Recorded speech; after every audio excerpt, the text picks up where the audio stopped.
네, 다 돼갑니다. 이제 술토 하나 남았습니다. 갑술. 육갑 중에서 마지막 갑, 갑술이 되겠습니다. 몇 년 전에 갑술년이 지났군요. 갑.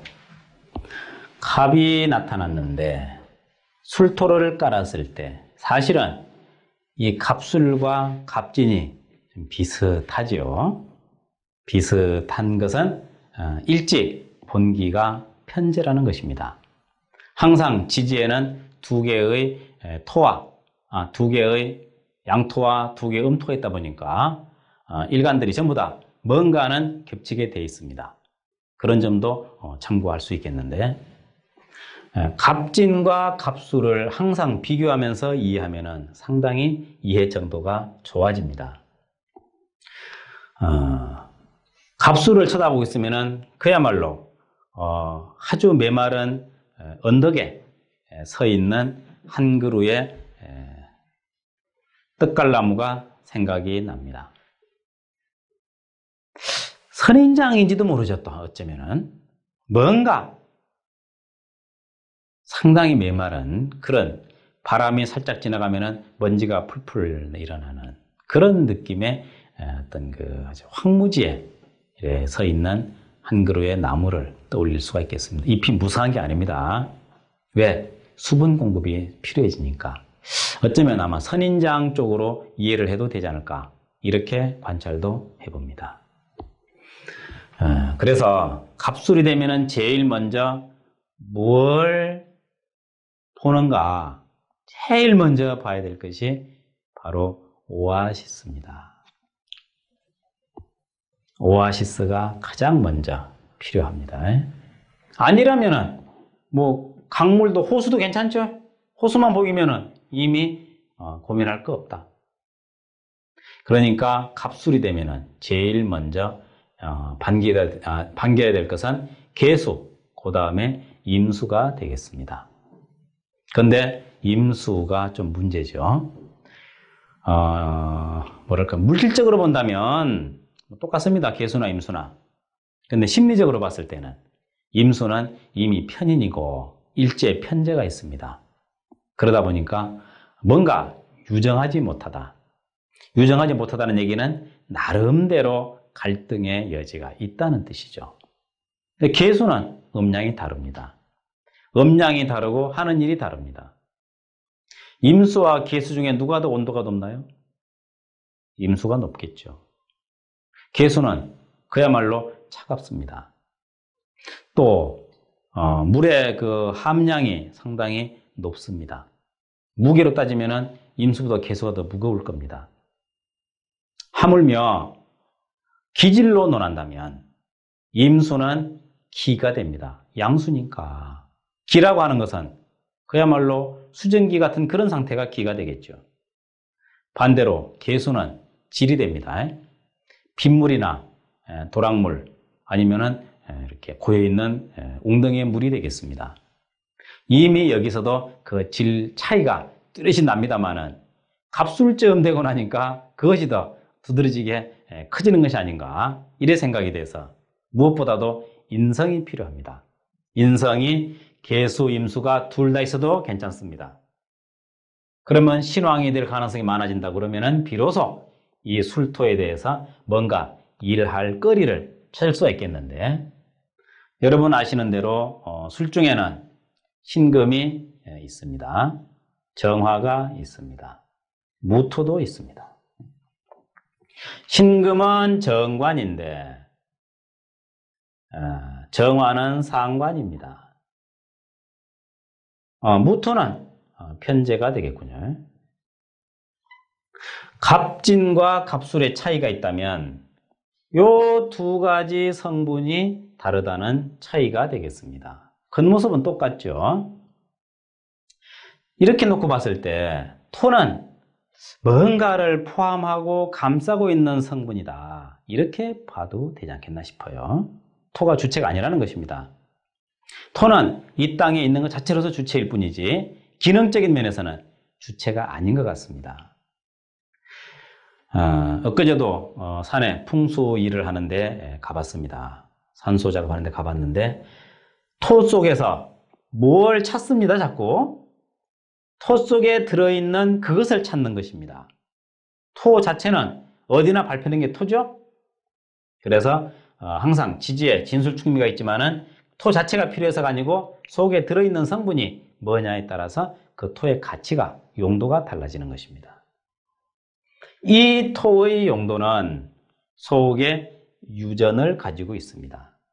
유전으로 보면 안 될까 싶어요. 그리고 이 술토가 할 수 있는 일은 바로 기름 뽑아 올리는 일입니다. 기름을 감추고 있는 일이라고 보겠습니다. 우연히 그런지는 몰라도 아라비아 사막에는 유전이 많습니다. 흡사, 술토와 닮아 있습니다. 그래서 이게 아마도 술토는 그쪽에 아라비아 쪽에 뭐라 그럽니까? 아랍 쪽에 그쪽에 이게 어떤 그 모양을 나타낸 것이 아닌가 이렇게 생각을 해봅니다. 술토 자체로서는 아무런 문제가 없습니다. 그냥 그대로 그 자기의 기능을 가지고 있는 거죠. 문제는 이 상관이 속에 들어있기 때문에 저 감목은 뭔가 남이 알아주기를 바라는 것은 갑오와 같습니다. 그렇겠죠? 갑오, 일치상관 아닙니까? 자, 알아주기를 바라는데 알아주기를 바라기 위해서 우선 취하는 행동은 편제적인 요소죠. 어때? 나 멋있지? 바로 나와버립니다.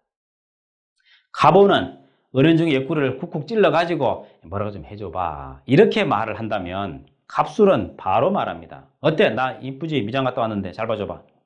이렇게 판단을 빨리 요청하게 됩니다.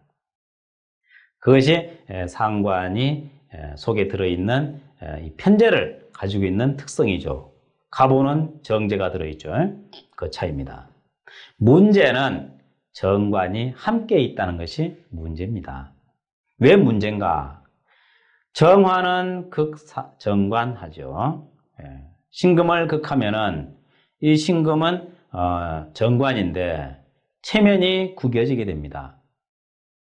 정관은 항상 체면입니다. 양관이든 음관이든 체면이고 특히 양관보다 음관이 좀 더 중시하는 거죠. 결벽증이라고 그럴까? 음관 얘기할 때 말씀드릴게요. 적어도 갑목이 지장간에 정관을 깔았습니다. 이와 같은 간지는 하나밖에 없죠, 아마.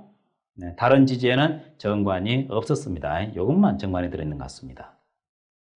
그러면 정관은 잘난 척하면 안 돼가 되죠. 남들이 욕해. 교양 없다고 그래. 알아 나도. 누가 알아? 상관이 알아. 그러니까 그러면 안 돼. 그렇지만 너무 몰라주잖아. 그러니까 이번에만 말을 해야 돼. 이런 식의 자기 내면의 대화가 가능하지 않을까. 그래서 생각나는 갑술이 없네요. 이 모델이 있어야 되는데. 이와 같은 구조로 봤을 때 이 갑술은 이 정관을 계속 공격하게 되는 특징을 갖습니다. 정화가. 그러니까 이 사람은 나름대로 보수성도 있으면서 계속 그것을 깨부수는 역할을 합니다. 파괴적이죠. 그래서 이런 사람이 옆에 있게 되면은 갑술의 생각은 뭔가 전통은 깨라고 있는 것이다. 이런 사고방식도 가능하겠습니다. 그러니까 갑술 같은 경우는 겉으로 봐서는 갑진과 똑같습니다.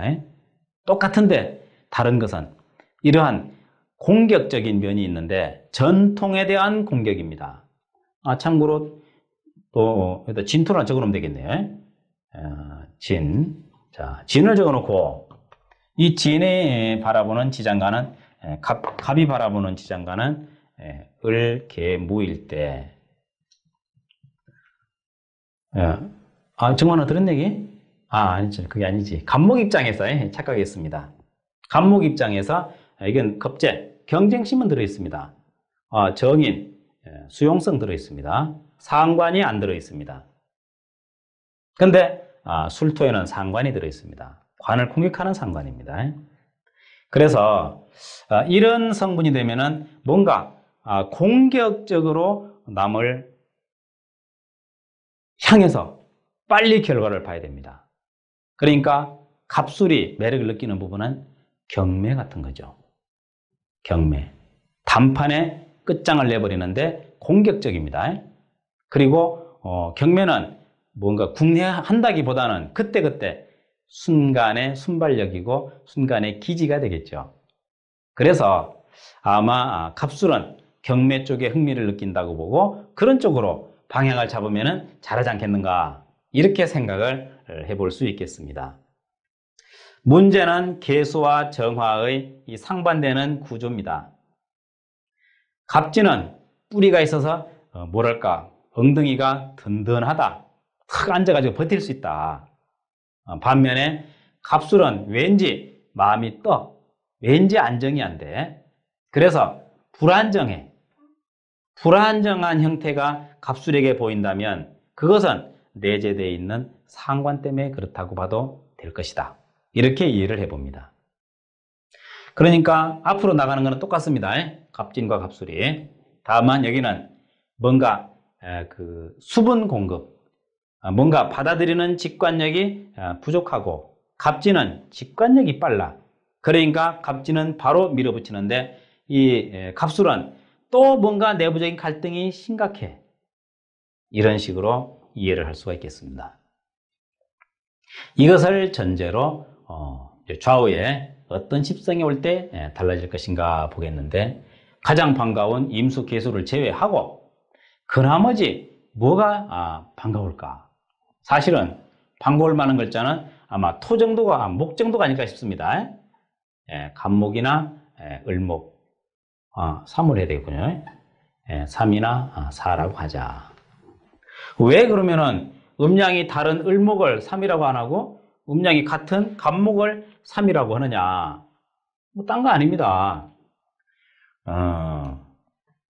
이게 뭔가 경쟁심 이런 것보다는 꿋꿋한 주체가 훨씬 낫다. 왜? 주체가 없으니까.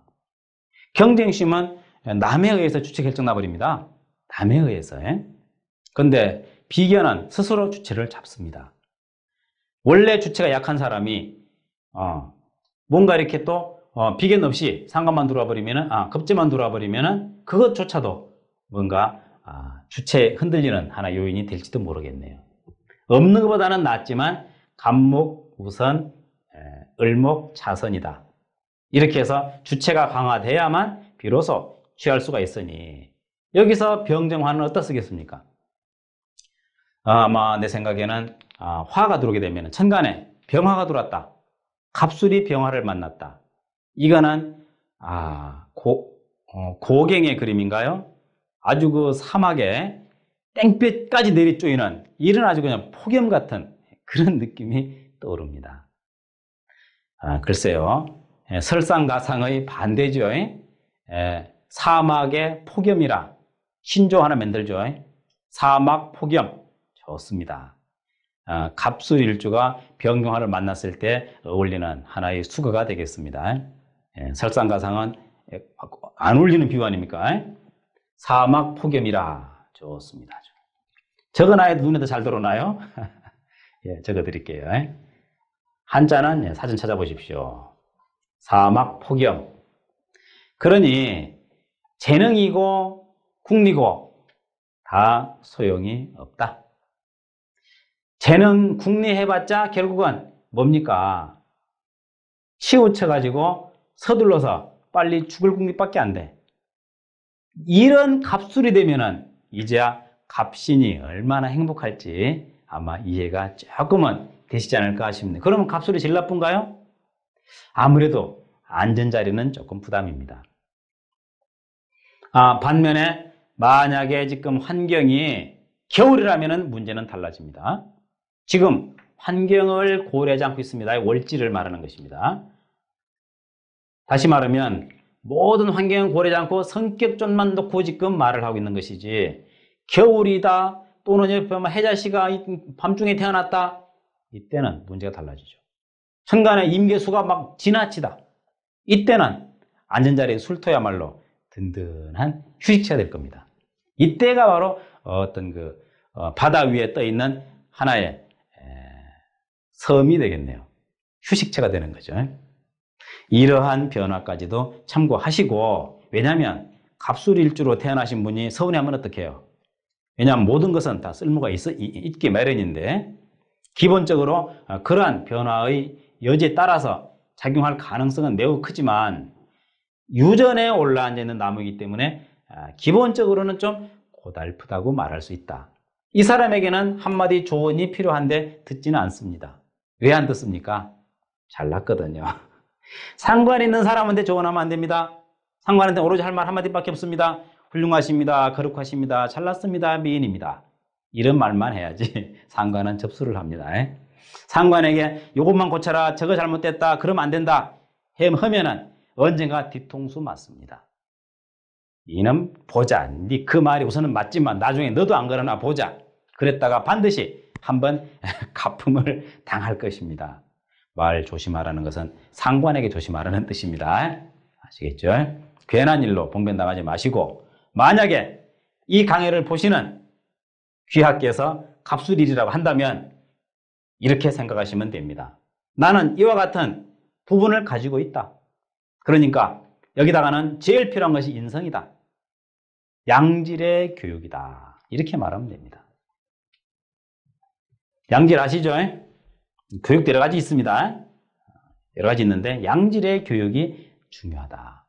그 양질의 교육을 흡수해 가지고서 다듬어가는 것이 중요하다. 중요한 것은 스스로는 자기를 고칠 수 있다는 것입니다. 남이 못 고칩니다. 이건 제가 20년간 자평명리학을 연구하고 사람 심리를 관찰해 본 결과 내린 결론입니다. 남은 절대로 못 고칩니다. 자기 자신만이 고칠 수 있습니다. 그런데 갑술은 잘 안 고쳐집니다. 자신도 어떻게 되는가? 이러한 영향, 양질의 영향을 받아야만 됩니다. 그랬을 때 비로소 쓸모있는 멋진 감목이 될 것이다. 그래서 더 좋은 십성과 작용이 안 좋은 십성이 정해지는 것이라고 보면 되겠는데 갑을 병정은 그렇다 치고 무기 토는 어떻겠습니까? 토를 만나게 되면은 여기서의 무기 토는 뭐라고 비유하면 좋을까요? 어디 비유 잘 하시겠다면 생각해 보십시오 한번. 이럴 때는 잠깐 스톱 버튼 누르시고 생각해 본 다음에 다시 켜십시오. 아마도 신기루일 것이다 라는 생각을 해보셨다면 강의 더 볼 거 없습니다. 졸업하셨습니다.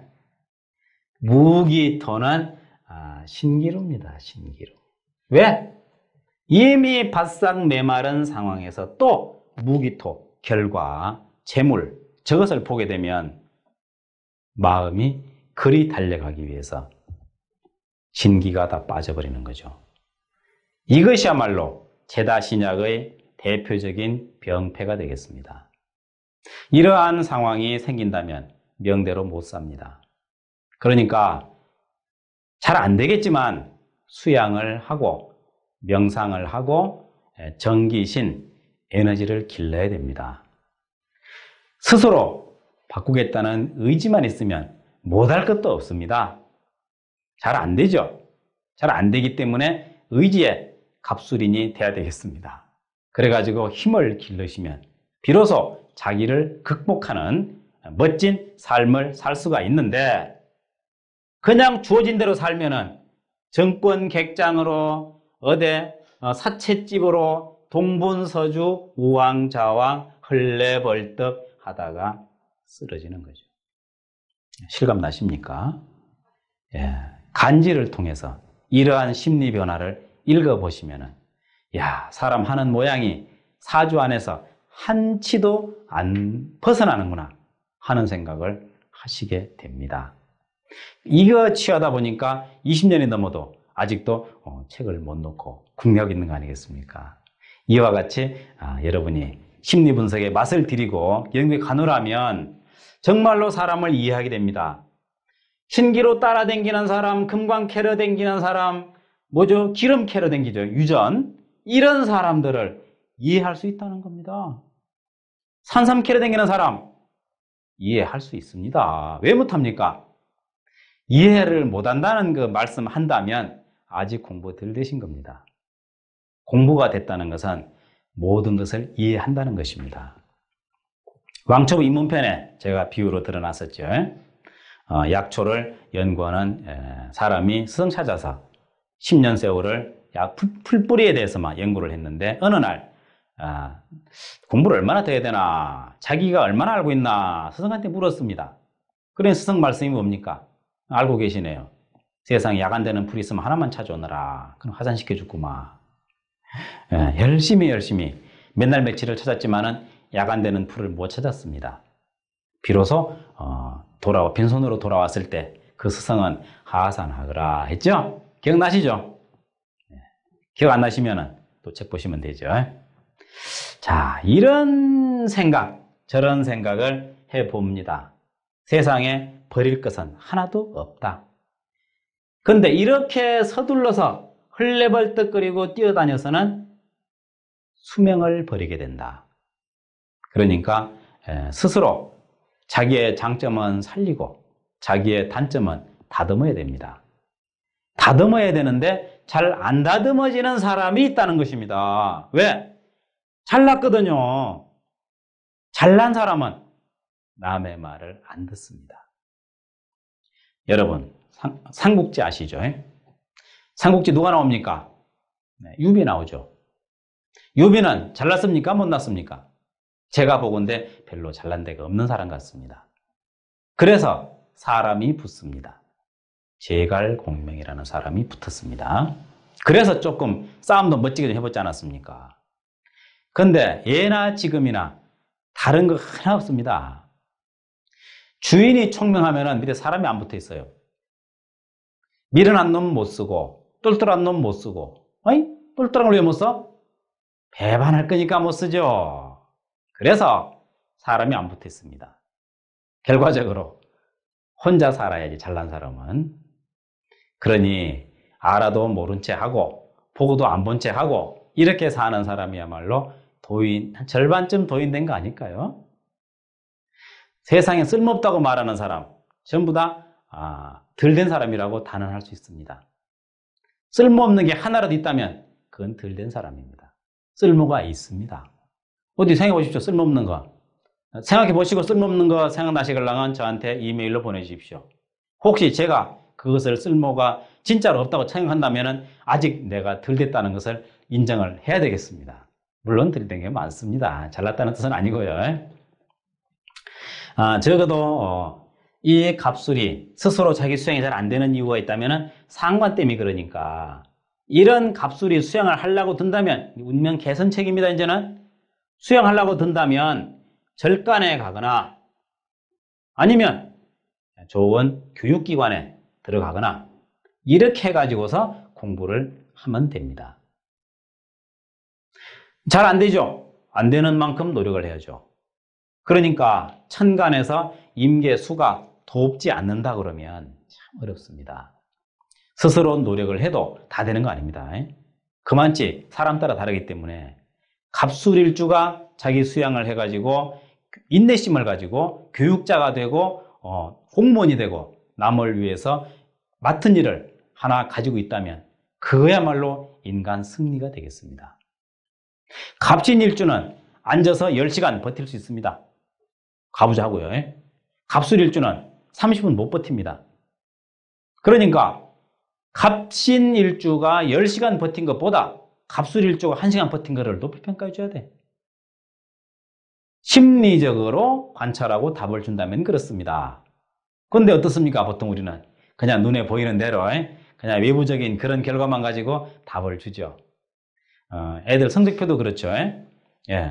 상관이 휴대폰 하나 사겠다고 점수 조금 더 받았으면 그거는 비록 5점을 더 받았더라도 남이 30점 더 받은 것보다 더 알아줘야 됩니다. 그래야 이놈이 또 더 열심히 하죠. 남보다 못했다고 이거 있을 수 없는 일입니다. 사실은 자평명리학은 국민의 학문이 돼야 됩니다. 전 국민이 이 수준이 이 정도 이해할 수준이 된다면 무슨 가정에 갈등이 생길 것이며 나라 경영에 왜 맨날 반발에 부딪히겠습니까? 그렇겠죠? 혼자 해본 생각입니다. 어렵겠죠? 그래도 우리는 알고 지혜롭게 살아가는 그것만이 우리에게 공부한 보답이 아닌가 이렇게도 생각을 하겠습니다. 이렇게 해서 간목의 6가지를 쭉 살펴봤습니다. 이해가 좀 되셨는지요? 간목 하나 잘 알고 나면은 이제는 을목에 대해서 한번 내 스스로 강의를 보기 전에 내가 시도해봐야 되겠다 그러고 한번 정리해보시죠. 정리해보고 메모해보고 그러고 나서 특히 강의를 보면서 자기가 연구한 것을 확인하는 용으로 이 강의가 이용이 된다면 아마 더욱더 재미가 쏠쏠하지 않을까 싶네요. 물론 잘 안 되신다면 조바심 낼 거 없습니다. 이제 10분의 1을 했을 뿐입니다. 천천히 또 다시 진행해 보도록 하고 목에 대한 설명을 줄이도록 하겠습니다. 고생하셨습니다.